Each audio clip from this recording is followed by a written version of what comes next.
This is the only section on my entire layout that's not glued down or nailed down, my little bridges, because I've been planning to replace those bridges with just one big bridge, but I've just not been able to find one either that I like or at all really. I just couldn't find a big bridge at a good price.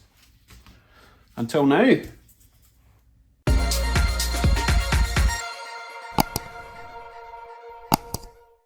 Hello YouTubes.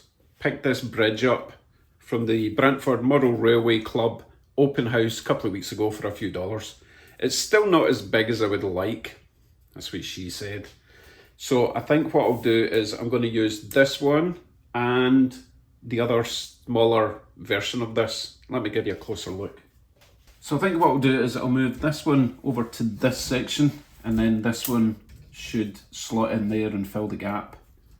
As I say, I really wanted like a big arch bridge here. I just can't find one. I would have to make one from scratch. And I've got more important things to do, like play with the trains. So that's the plan. Remove all that, fit that, but I'm going to paint them both silver. I'm not sure if this has been painted. It's got some really nice detail on it in the rivets. So I don't really want to lose the detail, but I just don't like the black. It's a bit miserable.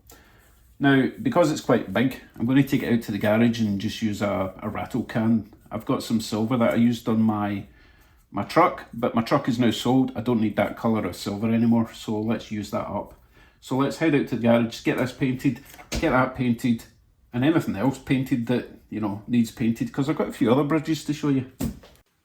I have this little footbridge, which is going to be used for the pedestrians to gain access to this section here and walk all the way up to the viewpoint. I also have this footbridge here, which is going to be from a mountain station, and apparently I've got room for 2 platforms, so one that side, one that side. The station will be on this side. But these are both 3D printed bridges, and they're a bit shiny, so let's paint them. I don't know what colour yet, but let's get to the garage and find it. Oh, one more thing that I can't do in the garage. These girder bridges, which I've glued on, and the glue has gone really quite, you know, horrible and bubbly, so I need to cover that up. But I think I'm going to go for that kind of greenish blue that they use in Canada for the girder bridges. And then at some point I'll be adding some weathering, but that'll be done in situ because they're obviously glued on. And I do have my airbrush, which is fine, but it's no good for painting stuff like this. Right, garage.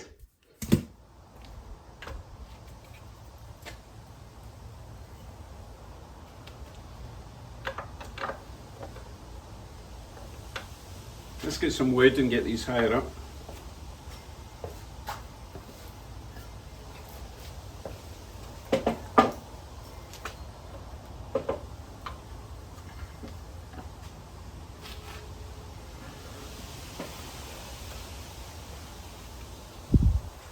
Okay, paint.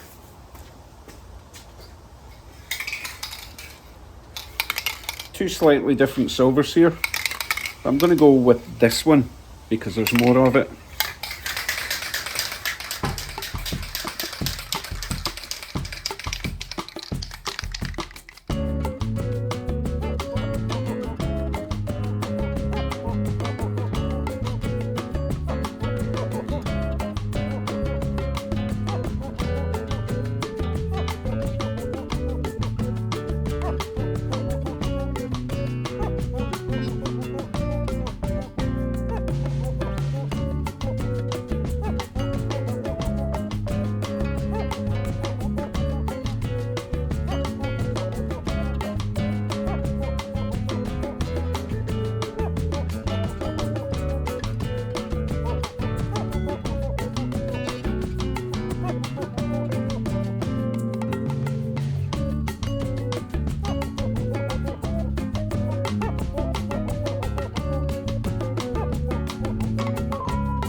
Ran out of paint. Wow, these little cans for cars, really expensive and you get nothing in it. Anyway, I think I've got enough on the big bridge. I can finish off the small bridges with airbrush in the house. It's got a bit of a base coat on it. But I tell you what, I quite like the effect on the big bridge. Let me give you a closer look. It's created a sort of natural dark shadow because it was black on the underside. I think that's going to work just fine. And obviously I can add some weathering once I know how to, do the weathering stuff. I think that's fine.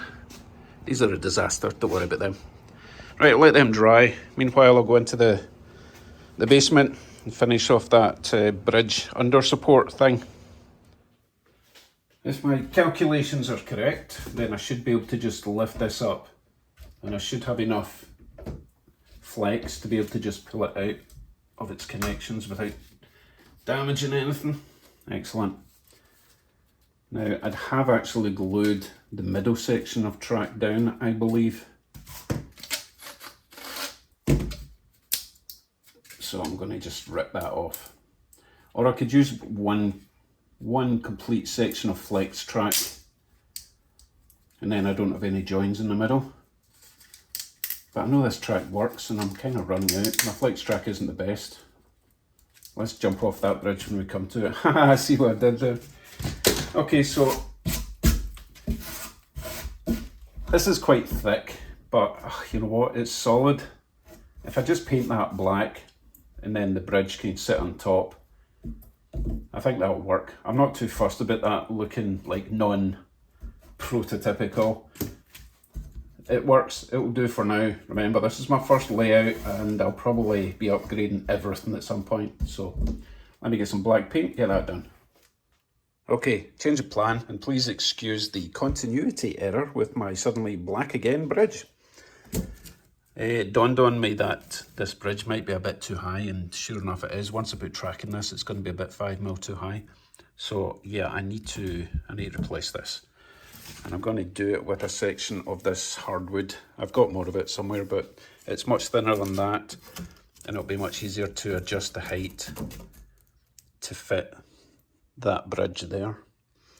So once I've got that cut to shape, then I'll paint that black, and then my bridge, which is painted in the garage at the moment, honest gov, then I'll be able to bring that up, plonk it on top. My little other bridge, which is also painted in the garage, should go there, but it's slightly different height again, so I might have to raise that. Might do it the other way around actually. Don't know, we'll see what looks best, but one on one side. Yeah, that'll look nice. Okay, what was I doing? Yeah, replace that, paint it, and then grab my new painted bridges.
As you can probably tell, nothing in this video is going to plan.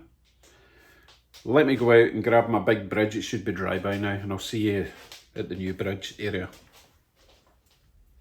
So I decided just to paint this wood section a sort of dark silver. I mixed some black in with the metallic silver just to kind of match it to the bridge, make it a bit less obvious that it was just a bit of wood. So that one fits on there. I really would have liked just one big giant bridge, but not at the moment. So I also forgot to take my smaller bridge out and paint it. So I just painted this by hand. It's not a bad match, it'll do. And that is my bridge. I'm going to have to raise it up just a little bit by about 2 or 3 mil, but I'll just raise this bit of wood rather than trying to cushion underneath there. And eventually I'll have maybe another support here. Otherwise that wouldn't make sense. It definitely needs a support going into the water. I'll maybe try and 3D print something. I might even make one, design it myself for the first time. Otherwise that's just going to dip down. So let me get this raised a little bit and get a bit of flex track all the way along so I can start running trains again. I don't know what I'm doing about this turquoise bridge. I'll probably redo that. I'm not happy with that either. Just a disaster of a video. Okay, my track is back on again. Bridges are marginally better than they were before. I still want a big bridge. I'm just not keen on this double bridge thing. I need something that's 3 sections wide. It'll do for now. And as I say, the bottom bit, I'm not sure about the colour. Not a complete waste of time. I've learned what not to do. Anyway, back to running trains. I'll see you in a few days. Thanks for watching. Bye for now.